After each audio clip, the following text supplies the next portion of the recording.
beverage director and spirit guy.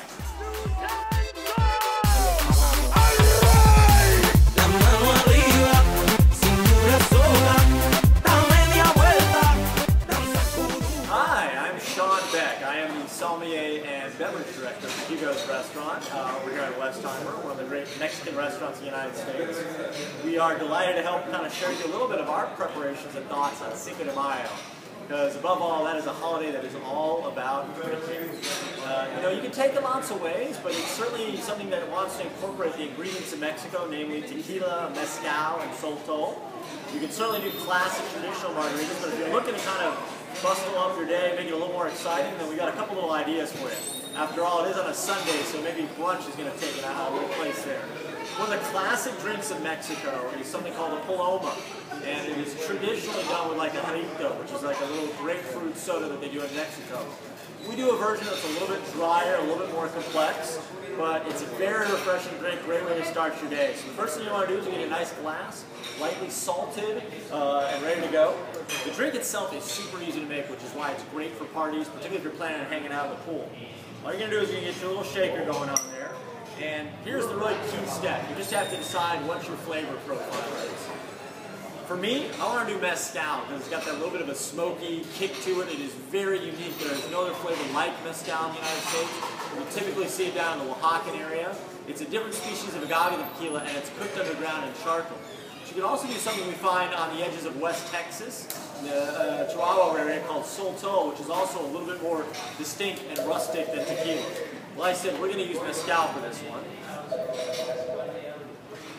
Now, the key thing to making any cocktail pop is fresh produce. And here we're using grapefruit. Grapefruit has this great, pithy, wonderful flavor to it. So, simple drink here. We're not using as much juice as we use in a margarita. So I'm just going to squeeze in a couple wedges of that fresh grapefruit in there along with my mezcal. A little bit of ice. Give it a quick shaking up. And then the last key ingredient, which is one of the great little ingredients of Mexico that people don't talk about, Topo Chico. This wonderful mineral sparkling water, which adds a really nice kind of pop of flavor and texture to your drink.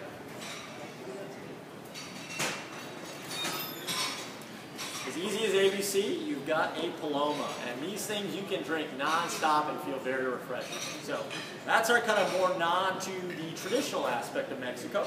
But if we want to do something a little bit more modern in the margarita family, but kind of really create some new flavors, we're going to use tequila, which is obviously what is most synonymous with the margarita.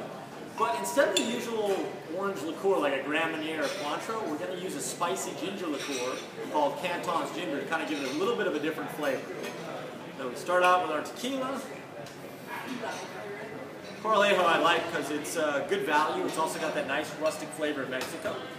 There are other ginger liqueurs, but I think of Canton's as being the best. Now, margarita, lime, great way to go. Nice base, adds all those kind of classic pithy flavors.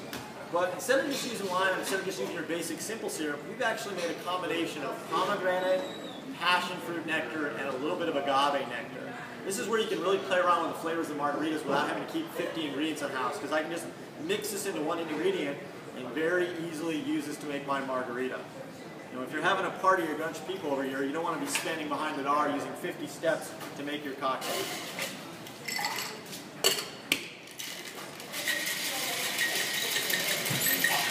Give it a good shake. There's nothing's better than a freshly shaken ice-cold margarita. And it's certainly better than a frozen margarita, which uses a little bit of a kind of cheaper ingredient and chills the tequila down to the point that you don't really taste it.